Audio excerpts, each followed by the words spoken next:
Siamo con mister Fabio Ulderici al termine della gara vinta dal suo Chievo sul campo del Parma. È stata una vittoria pesante, mister. Che analisi facciamo di questa partita? È stata una vittoria importante, molto molto bella, sono contentissimo e le ragazze sono state meravigliose perché comunque venire a giocare su questo campo contro questa squadra molto molto forte che comunque si sta giocando comunque il campionato non è mai, sapevamo non sarebbe stato facile, sappiamo che quando fai queste partite molte volte anche il tuo 110% non basta, però noi siamo stata una squadra che ha vissuto 90 minuti veramente molto intensi, si è fatta trovare pronta, è stata presente e sono molto molto contento del risultato. Facciamo un gol secondo me bellissimo che è anche un po' l'immagine dell'idea nostra che abbiamo avuto poi tutto l'anno, quello comunque di giocare, quello di cercare di costruire sempre dal basso, di comandare il gioco, di provare a farlo senza paura, quindi sono molto molto felice, però secondo me oggi più che altro è un premio per le ragazze, per lo staff, per la società che ha creduto comunque in questa squadra fin dall'inizio e siamo molto felici. Che partita è stata? È stato un primo tempo secondo me dove non siamo riusciti a giocare tantissimo perché loro ci sono venuti a prendere alte uomo su uomo e quindi lo spazio era dietro, dovevamo cercare qualche volta in più la punta per riuscire a trovare il gioco. Insomma abbiamo sbagliato qualche volta in uscita di troppo e contro queste squadre non te lo puoi permettere, poi invece nel secondo tempo siamo anche venute fuori, abbiamo fatto una partita di carattere, una partita dove anche fisicamente siamo stati in partita fino alla fine, abbiamo cambiato qualche cosina, siamo riusciti a prendere maggiormente l'ampiezza. Le ragazze sono state brave, ci siamo presentati qua a giocare comunque un sistema di gioco che non aveva mai fatto, perché abbiamo giocato 3 rombo 3 per cercare di andare uomo su uomo sui loro riferimenti centrali. Questo dimostra ancora il fatto che poi noi abbiamo una nostra idea e non c'è un sistema di gioco, ma ci sono dei principi e le ragazze sono meravigliose perché fin dall'inizio mi hanno seguito, ci hanno seguito me e tutto lo staff e oggi si sono guadagnate una vittoria veramente molto importante. Forse, insomma, anche leggendo un po' le parole tue e quelle di Valentina Soggiu, sta tutto anche in quell'impostazione di gioco, in quell'idea di gioco che avete, perché anche qui c'è insomma un primo tempo in cui, l'hai detto tu, ci sono stati un po' di errori in fase di impostazione che non vi hanno permesso di uscire bene. Poi nella ripresa, oltre al gol, molto bello, ci sono state un altro paio di opportunità in cui potevate andare a capitalizzare. Sì, però a volte sai cosa succede? Succede che quando hai l'idea di voler sempre giocare, nel momento in cui ti vengono a prendere alto e non hai gli appoggi liberi, quindi fai fatica a giocare, fai un po' fatica, perdi un po' i riferimenti. Invece in quel momento lì bisogna avere la maturità di capire che se lo spazio è dietro, bisogna trovare magari una palla sulla punta, alzarci, andare poi sulle seconde palle e costruire a quel punto magari qualche metro più avanti. Nel secondo tempo invece, quando poi abbiamo trovato altri spazi più bassi, abbiamo iniziato a giocare, abbiamo trovato più spazio, più sviluppo, ecco, anche dalle zone più basse, siamo riusciti a fare un pochino meglio quello che noi siamo abituati a fare e siamo ritornati un po' diciamo all'interno della nostra zona di comfort, perché adesso quella lì per noi è una zona di comfort che non è così scontata. Non è scontato comunque vedere una squadra che gioca in questo modo, con coraggio, nonostante la giovane età. È chiaro che quando giochi devi mettere in conto che puoi sbagliare, però quello fa parte un po' del percorso dell'idea, ecco. Però sono molto fiero di questo gruppo e faccio i complimenti veramente a tutte loro, faccio i complimenti a tutto il mio staff perché parlando prima col direttore dicevo l'allenatore da solo non è niente, l'allenatore ha bisogno di avere un grande staff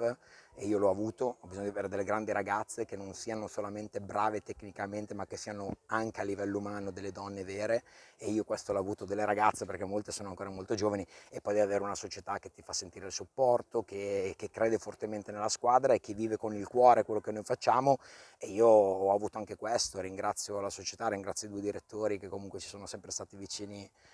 giorno per giorno, però non abbiamo ancora finito, abbiamo ancora una partita e vogliamo cercare di finire bene. Allora, hai detto tutto tu sulla Sì, parte percorso, però ti voglio chiedere, questa partita, diciamolo, hai avuto un minimo, insomma, di commozione alla fine, ti lascia anche personalmente sì, un bel ricordo. sì, assolutamente, perché so quanto ci tenevano le ragazze a fare un risultato con una squadra comunque importante nel nostro campionato. Ci eravamo riusciti qualche giorno fa, diciamo, con l'Hellas nel vincere un derby, è stato diciamo il primo della storia, quindi avevamo già scritto una pagina importante. Oggi fare 3 punti contro il Parma, questo Parma, società importante, comunque costruita per vincere, giocatrici forti, allenatore bravo, fare 3 punti oggi ha un valore che vale 6, ecco. Grazie. Prego. Siamo con mister Salvatore Colantuono, tecnico del Parma al termine del match con il Chievo, perso in casa dal suo Parma 1-0 e mister è una sconfitta pesante perché ovviamente arrivato a questo punto del campionato purtroppo i punti contano il doppio, specialmente nel vostro caso. Che analisi puoi fare di questa gara? Partita giocata contro un ottimo avversario. Secondo me abbiamo fatto un ottimo primo tempo in pieno controllo, a parte una ripartenza subita, siamo stati praticamente tutto il tempo nell'altra metà campo, però come ci è capitato poi spesso magari produci tanto e riesci a concretizzare magari non sempre tutto e quindi ci è mancato un pochino l'ultima giocata negli ultimi metri. E quindi niente, la partita poi nel secondo tempo è cominciata più o meno con lo stesso tema, nel senso col Parma che ha attaccato, che ha preso possesso della metà campo. Abbiamo cercato di muovere qualcosa buttando dentro tutti gli attaccanti che avevamo, perché poi dopo abbiamo cambiato anche con Di Luzio davanti, l'abbiamo messo in mezzo a Di Stefano e a Gago, abbiamo messo Ploner sotto le tre punte, abbiamo cercato di alzare il più possibile il baricentro perché ci serviva la vittoria, non è che ci possiamo girare intorno, quindi noi siamo obbligati a vincere ormai da inizio febbraio, quindi quando avevamo fatto le 3 sconfitte consecutive, le ragazze dissi adesso bisogna scalare la montagna, che è composta da 13 vittorie ed è l'unico modo per poter sperare di giocarsi qualcosa di importante. Hanno fatto 11 vittorie consecutive e quindi bisogna fare comunque un applauso a queste ragazze che sembra scontato, ma vincere 11 partite consecutive, sia dal punto di vista mentale che fisico che tecnico-tattico, non è così semplice, quindi è un record negli annali di Serie B, non era mai successo da quando la Serie B è a girone unico, quindi io continuo ad applaudire il mio gruppo, che è un gruppo solido, fatto di persone squisite, eccezionali, un gruppo su cui si può lavorare ancora in futuro, un gruppo che in testa a tutte le statistiche di categoria, perché comunque siamo primi in tutto, gol, come tiri fatti, tiri subiti, possesso palla, palle recuperate nella metà campo avversario, palle perse nella nostra metà campo, siamo primi per cross, per cutback, per duelli aerei, per duelli a terra, quindi è una squadra che ha espresso comunque tanto gioco durante l'anno, eh, però poi come dico sempre, all'interno di tutta questa mole di gioco, dopo ci vogliono caratteristiche di determinazione, di qualità negli ultimi metri e di essere decisivi nei momenti importanti della gara, perché poi quello è importante. Quindi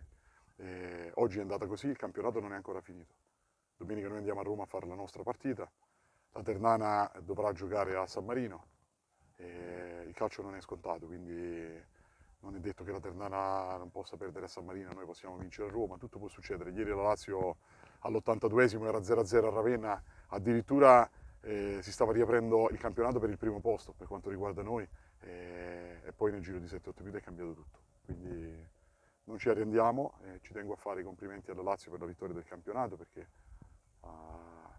fatto un campionato di vertice dalla prima all'ultima giornata, squadra che l'anno scorso con 73 punti ha poi perso lo spareggio per andare in Serie A, ha mantenuto la struttura tecnica, la squadra al completo, l'ha rinforzata e quest'anno ci ha riprovato e ci è riuscito, quindi complimenti alla Lazio per la Serie A e aspettiamo domenica poi per l'ultimo verdetto. Ti chiedo la chiave per il Parma in questa partita, ma come nelle altre vittorie, è stata proprio nella concretizzazione magari di alcune situazioni, perché ci sono state partite difficili, forse anche più di questa in alcuni frangenti, penso a quella con Ravenna, che non è stata così semplice, o altre in cui siete riusciti a concretizzare. Oggi forse è mancato proprio quello, nel primo tempo molto positivo, e secondo te nel secondo ha avuto anche un po' un impatto mentale questo non riuscire a concretizzare? Ho avuto l'impressione a un certo punto che è come se le ragazze avessero un pochino fretta, no? nel risolvere la partita, invece in queste partite devi anche mantenere la giusta tranquillità, la giusta calma fino alla fine, non ti devi scoprire poi a contropiedi così come abbiamo fatto, quindi devi muovere la palla con calma ed è una cosa che noi diciamo sempre. Poi ti dico, sbagli un calcio di rigore, prendi una traversa, l'arbitro ti annulla un gol che comunque ancora non ho rivisto, ma che voglio dire poteva tranquillamente lasciare andare perché non mi sembrava niente di particolare. Hai avuto altre occasioni che non sei riuscito a mettere dentro, le nostre occasioni le abbiamo avute anche oggi, ovvio che non è che tutte le domeniche puoi avere 20-30 occasioni da rete per farne una o due, quindi devi concretizzare meglio. Detto questo, voglio riconoscere anche i meriti del Chievo, che comunque è venuto a fare una buona partita. È un'ottima squadra perché ha delle individualità importanti, cioè i due attaccanti, Picchi e Landa, hanno fatto in due 33 gol. 19 più 13 più 14, hanno fatto 34-35 gol in due, sono due attaccanti importanti, ci sono delle individualità sparse per tutta la rosa, cioè questa è una squadra forte che secondo me ha una quindicina di punti in meno rispetto a, a quelli che poteva avere per qualità di squadra, anche per gioco espresso, quindi bravi anche il Chievo, quindi ci sono anche gli avversari, quindi è giusto riconoscere i meriti. Ti voglio chiedere in chiusura come si lavora, l'hai detto tu non è finita perché non c'è ancora la matematica ovviamente, c'è un impegno complicato dal punto di vista mentale soprattutto che adesso conta forse un po' di più come lavorerai in questa settimana. A domani mattina abbiamo allenamento alle 10 e esiste solo la partita di domenica. Domani inizia già la partita di preparazione, cioè noi dobbiamo preparare la partita di Roma contro un avversario molto forte, la squadra che ha vinto il campionato, che vorrà festeggiare in casa nel migliore dei modi e noi dobbiamo andare lì per vincere. Non abbiamo altri obiettivi come tutte le domeniche, noi dobbiamo andare lì per vincere, quello che è successo e bisogna guardare avanti, si guarda sempre avanti senza fare drammi, assolutamente, non c'è da drammatizzare nulla. E bisogna solamente essere fieri di quello che si è fatto perché 70 punti non si fanno dall'oggi al domani. Cioè, tra noi e a parte il Cesena che ci è attaccato di 3-4 punti, tra noi e tutte le altre squadre ci sono 30 punti di distacco più o meno,